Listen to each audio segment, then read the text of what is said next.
O movimento pentecostal aflorou com intensidade em Los Angeles no ano de 1906 e espalhou-se para diversos locais, entre eles Chicago, onde o pastor da Igreja Batista Gunnar Wingren recebeu o batismo no Espírito Santo. Numa convenção batista, Gunnar Wingren conheceu o jovem Daniel Berg, que também fora batizado. Ambos eram suecos e se tornaram grandes amigos.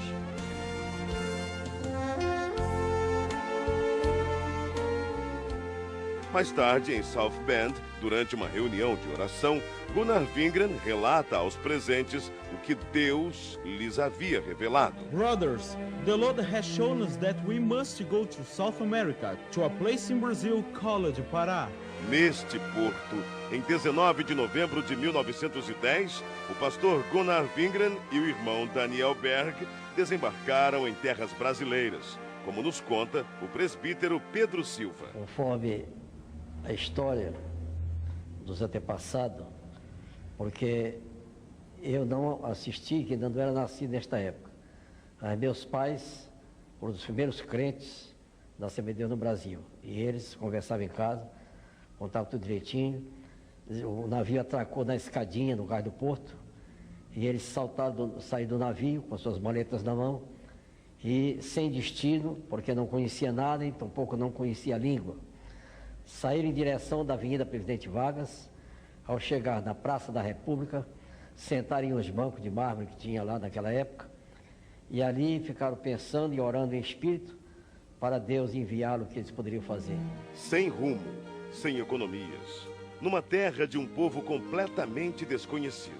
Esta era a situação de nossos missionários. O futuro era uma incógnita.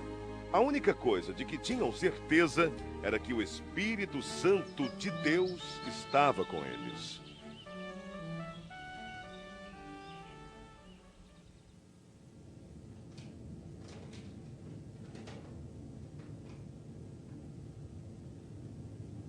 Daniel! Yes, go ahead, speak. The editor of the newspaper is our brother Justice Nelson, a Methodist pastor I knew in North America. Tomorrow, you look for him. He will certainly give us the necessary orientation here in Brazil. Praise the Lord, praise the Lord, Lord. Amen, amen. O pastor metodista Justus Nelson os recebeu muito bem. Disse-lhes a respeito da Igreja Batista de Belém e prometeu levá-los até lá.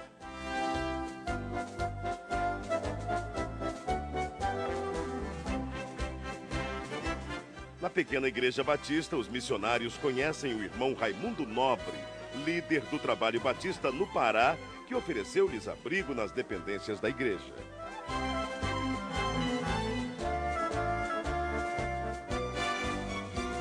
Mais tarde, os missionários foram apresentados ao irmão Adriano Nobre, membro da Igreja Metodista e primo de Raimundo Nobre.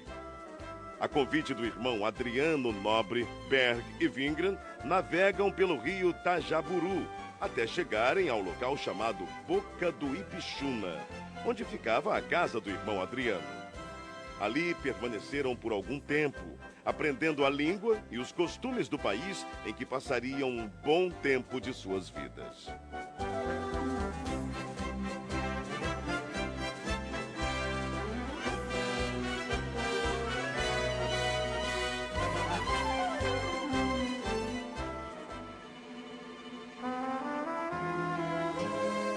De volta à Igreja Batista, não cessavam de orar dia e noite, avivados pelo Espírito Santo.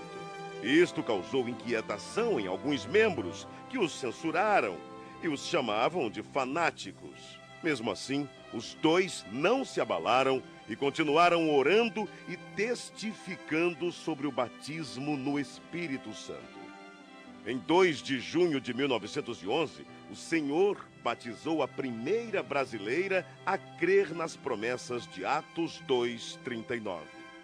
Irmã Celina Albuquerque estava orando em sua casa quando começou a falar em línguas estranhas pelo poder do Espírito.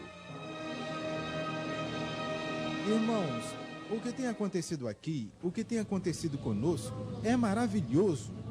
não podemos deixar de falar de coisas tão maravilhosas, do cumprimento da promessa que nos foi garantida pela palavra de Deus. Não podemos fechar os olhos para o derramamento do Espírito Santo. Irmãos, não podemos deixar que doutrinas estranhas invadam nossa igreja. O fato gerou uma grave polêmica na igreja. A maioria creu na doutrina do batismo no Espírito Santo. Entretanto, outros membros, liderados pelo irmão Raimundo Nobre, rechaçaram completamente a ideia e votaram a favor da exclusão dos simpatizantes ao movimento pentecostal. As 17 pessoas que saíram da Igreja Batista se reuniram na casa da irmã Celina e ali, juntamente com os missionários Daniel Berg e Gunnar Wingren, abriram um novo trabalho. Enfim, em 18 de junho de 1911, na rua Siqueira Mendes, número 67, começava a se estabelecer a primeira Assembleia de Deus no Brasil. Enquanto o pastor Gunnar Wingren pastoreava a igreja em Belém, Daniel Berg saía como colportor, vendendo Bíblias e pregando o Evangelho em diversas cidades. Eram tempos difíceis, de longas jornadas, mas Deus jamais desamparou aqueles que lutam por sua palavra.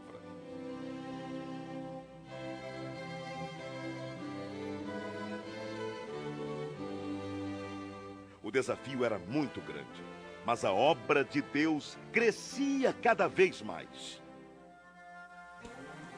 Absalão Piano, pastor pentecostal brasileiro, ordenado por Gunnar Wingren em 1913, em Rio Preto, Tajaburu do Norte. Depois dele vieram Crispiano de Melo e Adriano Nobre. Neste mesmo ano, o pastor Gunnar Wingren deu início ao trabalho missionário brasileiro, enviando para Portugal o irmão José Plácido da Costa e família. Em maio de 1913, o trabalho foi estabelecido e os portugueses passaram a conhecer a mensagem pentecostal. Mais tarde, o irmão José Matos se juntou ao trabalho. 1914. Estoura a Primeira Guerra Mundial. Em 25 de outubro deste mesmo ano, chega ao Brasil mais um missionário sueco, Otto Nelson e sua esposa Adina Nelson. No ano seguinte, foi a vez do missionário Samuel Nestran e sua esposa Lena Nestran. Alguns anos mais tarde, em 1917, foi fundado o primeiro jornal pentecostal, A Voz da Verdade. Esse jornal circulou por apenas 3 meses, mas os irmãos da Assembleia de Deus em Belém reconheceram que era necessário divulgar as bênçãos de Deus para todo o povo e, para isso, lançaram mão de um novo jornal, A Boa Semente, cujo primeiro número circulou em janeiro de 1919. Estava lançada a Boa Semente da Literatura. Em 1921, chega ao Brasil Niels Nelson, um jovem de apenas 26 anos. Impulsionado por Deus, veio somar esforços à evangelização. Nessa época surge o primeiro inário da Assembleia de Deus, o Cantor Pentecostal, com 44 hinos e 10 corinhos. No ano seguinte, foi criada em Recife a Harpa Cristã. A igreja crescia e já se espalhava por vários pontos do país com o apoio de homens de Deus como Eurico Bergsten, Bruno Skolimowski, Gustavo Nordlund, Joel Carlson, José Menezes, Niels Karstberg, Cícero Canuto de Lima, Paulo Leivas Macalão e Francisco Gonzaga, que, inspirados pelo Espírito Santo, dedicaram suas vidas desbravando os caminhos da fé, abrindo pontos de pregações em diversas regiões do país e contribuindo para que a Igreja de Deus crescesse cada vez mais. Para recordação e agradecimento a Deus pelo que Deus tem feito através de homens que em si nada eram, mas que eram cheios do fogo do Espírito Santo e que trouxeram uma mensagem poderosa. E as portas do inferno não têm podido prevalecer até o dia de hoje. Mas, graças a Deus, esta obra permanecerá maravilhosamente até o dia da vinda do Senhor. Era preciso ampliar o trabalho de evangelização por meio da palavra impressa. Para isso, em 1923, o irmão Samuel Nistran se empenhou em adquirir máquinas para a impressão do jornal Boa Semente, folhetos e livros. Reconhecendo o valor da literatura cristã, o pastor Gunnar Wingren e seus auxiliares resolveram fundar um jornal evangélico na capital federal, o qual denominaram Som Alegre. Em 1930 foi realizado em Natal, Rio Grande do Norte, a primeira Convenção Geral das Assembleias de Deus.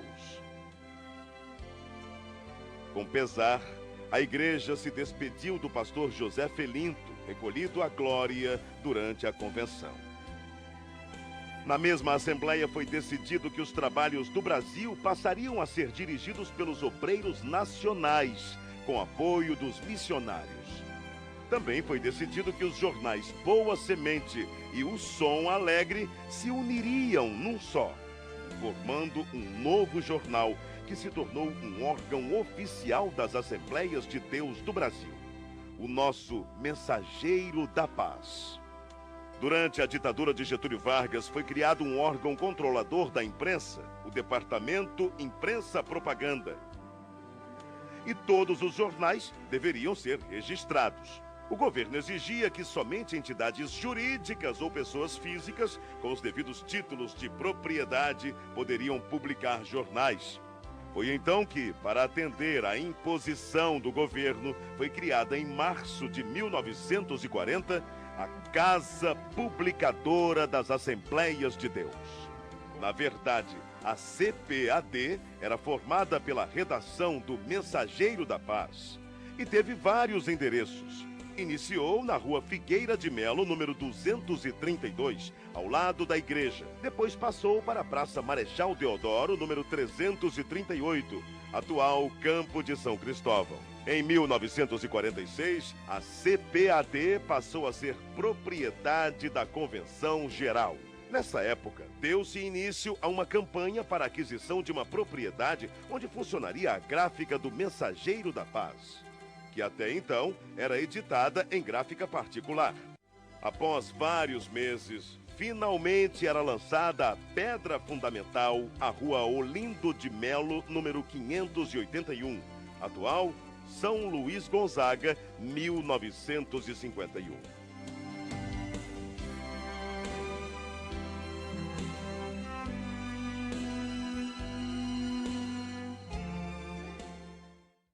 Ide e pregai. É preciso ultrapassar fronteiras e chegar até os confins da terra, anunciando que Jesus Cristo é o Senhor.